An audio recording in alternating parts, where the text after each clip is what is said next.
Balon balığı hakkında bilmeniz gerekenler. Bir ölümcül zehir taşır. Balon balığının eti çok güçlü bir zehir taşır. Zehri insanı öldürebilir ve panzehiri yoktur. İki ekosisteme zarar verir. Akdeniz ve Ege'de yerli türlerin yumurtalarını yer, küçük balıkları tükerir. Deniz yaşamı dengesini bozar. Üç çelik gibi dişleriyle ağları, misinaları ve zıpkınları keser. Elinle tutarsan parmağını bile kopartır. 4 Hint okyanusundan Kızıldeniz'e, oradan da Akdeniz'e göç ettiler.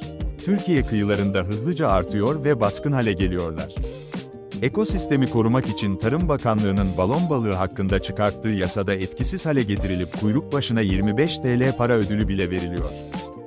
Eğer oltanıza balon balığı gelirse, balığı söndürüp ortalık yere atmayın. Kedi köpek gibi canlılar zehirli balığı yiyip ölmesin. Bu konuda bilinçli olalım lütfen.